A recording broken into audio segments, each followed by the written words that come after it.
Willkommen zu mir zurück und zu meiner ayurvedischen Küche. Ich war gerade bei dem hiesigen Hofladen und habe diesen wunderschönen Blumenkohl ersteigert. Und auf dem Nachhauseweg komme ich immer an diesen zuckersüßen Schafen vorbei.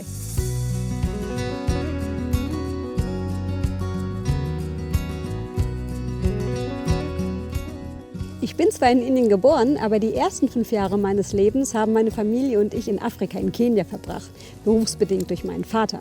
Und da hatten wir auch ein Schaf. Schafe gehören übrigens zu den intelligentesten Lebewesen auf dieser Welt.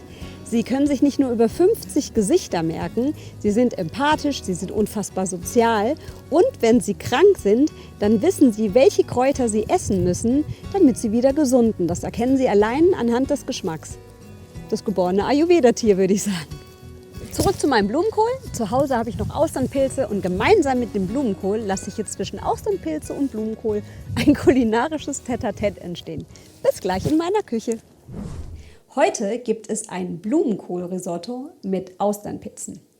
Das übliche Risotto kennen wir ja mit Risotto-Reis, schmeckt köstlich. Manchen von uns liegt es aber auch etwas schwerer im Magen. Und deswegen ist die Basis des heutigen Risottos kein Risotto-Reis, sondern eben dieser Blumenkohl. Dann kommen wir zu den Zutaten der heutigen Gaumenfreude. Wir benötigen einen Blumenkohl. Je nach Hunger kann man natürlich auch die Hälfte nehmen. Dann oder auch den ganzen.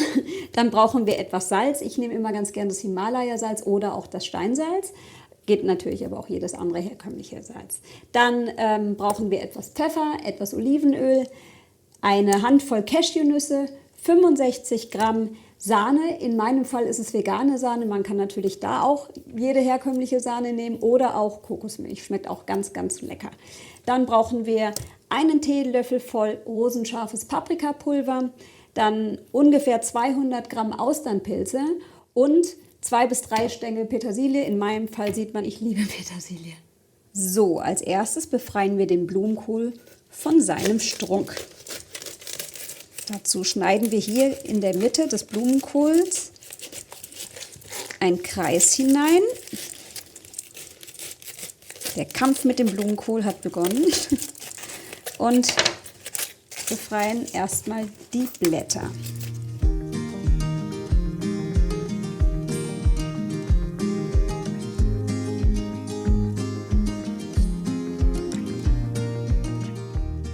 Es hat auch einen Grund, warum ich diese Blätter hier zur Seite gelegt habe.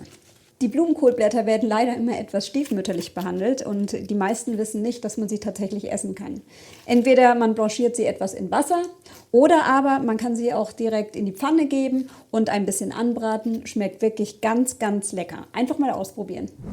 So, ich habe jetzt den Blumenkohl von seinem Grün befreit. Ich schneide ihn jetzt auch gleich noch mal etwas kleiner und gebe ihn dann in die Küchenmaschine.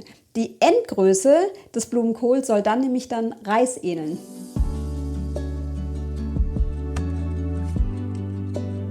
Nun habe ich den Blumenkohl auf Reiskorngröße zerkleinert. Jetzt gebe ich den Blumenkohl in die Pfanne und brate ihn bei mittlerer Hitze ungefähr 4 Minuten an.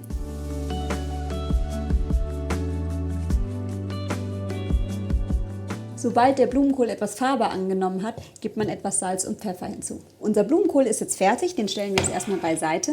Und jetzt kümmern wir uns um unsere herzhafte Risotto-Soße. Dann gebe ich erstmal den Knoblauch hinein, dann die Sahne, die Cashewkerne. Die Reihenfolge ist im Grunde genommen egal, Hauptsache man trifft rein. So, dann das Paprikapulver. Etwas Salz,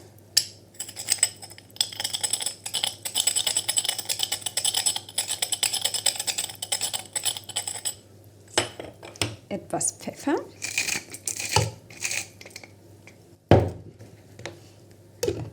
und los geht's!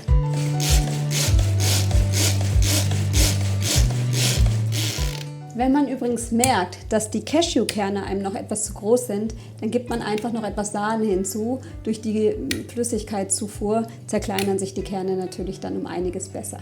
So, jetzt bin ich mal gespannt, wie es geworden ist. Oh, das sieht schon so lecker aus. Ich hoffe, man kann es gut erkennen. Schön sämig in seiner Textur, genauso wie ich es haben wollte. Im Ayurvedischen ist es immer wichtig, dass man Speisen so gut es geht warm zu sich nimmt. In diesem Fall erwärmen wir jetzt unser Blumenkohlrisotto und unsere Soße.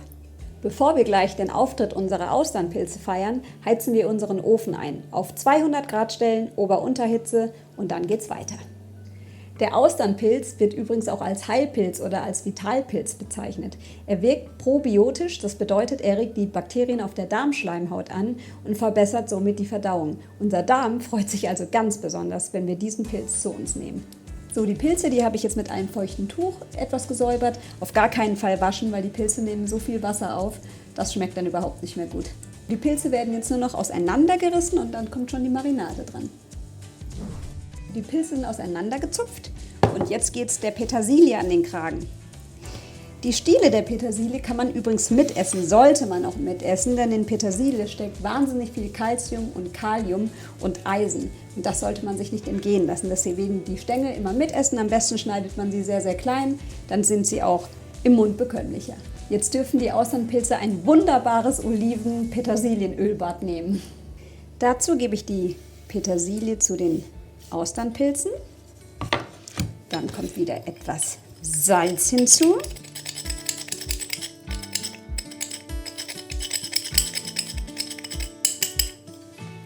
Etwas Pfeffer und etwas Olivenöl. Das Ganze wird jetzt noch vermengt und dann geht's ab in den Ofen. So, jetzt gebe ich die Austernpilze auf mein Backblech.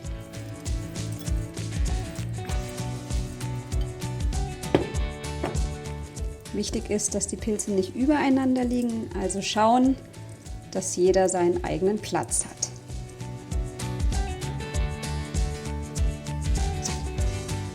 Dann kann es jetzt in den Ofen gehen. So, die Austernpilze sind jetzt fertig. Ich habe sie jetzt ein bisschen länger als 10 Minuten im Ofen gelassen. Es kommt immer so ein bisschen drauf an, wie schnell die Pilze braun werden. Ich kann wirklich nur sagen, immer einfach gucken, sobald man die Pilze in den Ofen gibt, immer wieder einfach sicherheitshalber schauen. Jetzt haben sie aber für mich genau den richtigen Bräunungsgrad und jetzt geht es ans Anrichten. So, ich habe mir jetzt schon meinen Teller vorbereitet. Gebe ich jetzt erstmal ein bisschen Soße drauf.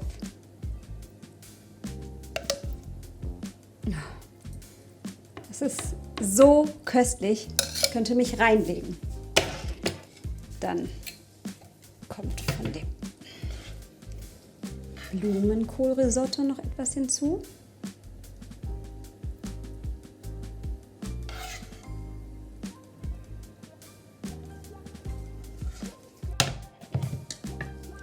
Und dann von den köstlichen Pilzen. So, jetzt nehme ich so was in die Hand. So.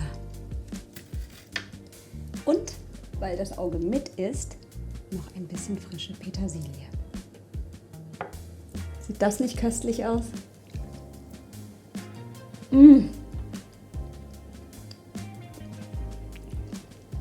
Dieses Essen umarmt einen förmlich.